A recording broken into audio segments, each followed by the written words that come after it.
ফেলার সময়ও আমরা পাই। হ্যাঁ, দম ফেলার সময় নেই। একটা কম্প্যাক্ট শিডিউল যেরকম হয়, চ্যালেঞ্জিং কন্ডিশনে কাজ হয়, ভালো লাগে কাজ করে। ভালো অভিনেত্রী এবং ভালো মানুষ কলিগ হিসেবে এরকম একজনের সঙ্গে কাজ করলে খুব সুবিধা হয়ে যায়। আচ্ছা, তোমাকে বুঝি না প্রিয় এই তিনটে শব্দের সঙ্গে কিন্তু আমরা আমাদের চলার পথে নানা সময় এই শব্দগুলোর সঙ্গে অ্যাটাচড হয়ে থাকি। তোমরা এই শব্দগুলোর সঙ্গে কতবার মানে সাক্ষাৎ করেছো এবং যখন হয়েছো কীভাবে বেরিয়ে এসছো বিষয়টার থেকে? তোমাকে বুঝি না প্রিয়, দেখো এটা যে শুধুমাত্রই কোনো প্রেমের সম্পর্কে হবে বিষয়টা তো এমন নয়।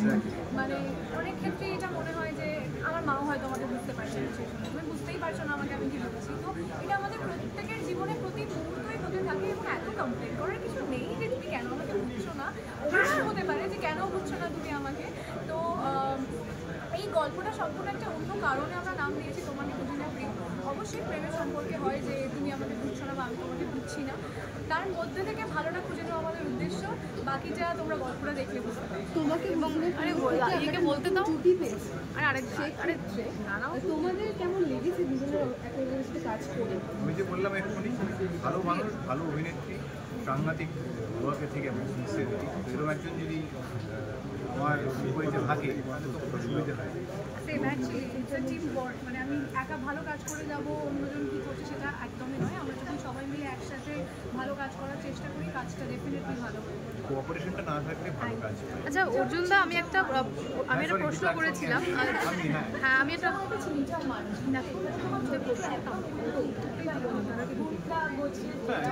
আমিও জানতে চাই, কারণ অর্জুনদা অফস্ক্রিন এতটাই চুপচাপ এবং চরিত্রটা যেটা অর্জুনদাকে দেওয়া হয়েছে সেটাই উল্টো। তো কীভাবে তুমি কানেক্ট করে করবে? ওটাই বোধহয় ভালো লাগে, মানে অভিনয় করতে গিয়ে যেটা ব্যক্তিগত জীবনে নই সেটা এক্সপ্লোর করা, সেটা হওয়ার চেষ্টা, একটা খানিকটা প্রিটেন্ড করা, এটাই তো অভিনয় মানে। সেই জন্যই বোধহয় আরও এক্সাইটিং লাগে। আচ্ছা, আমার মতো না হবে চরিত্রটা ততটা কী করে কনভিন্সিং করে উঠতে পারি। হ্যাঁ, আচ্ছা দেবচন্দ্রিমাকে একটা প্রশ্ন করেছিলাম যে এই সময়টা কীভাবে ডিল করো, তোমার উত্তরটা জানা হলো না। এই যে তোমাকে বুঝি না প্রিয়, জীবনে এত অভিযোগ কাউকে করি না গো, কেন তুমি আমায় বুঝলে না?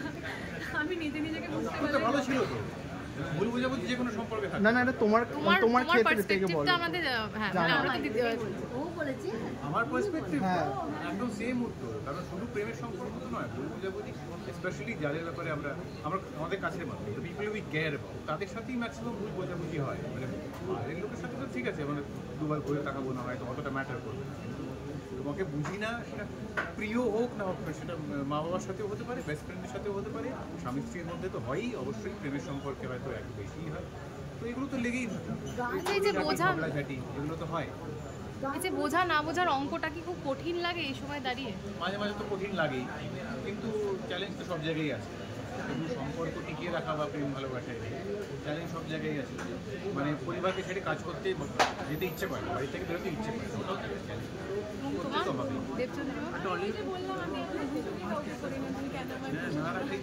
আচ্ছা, এবার দুজনের পুজোর কি প্ল্যানিং?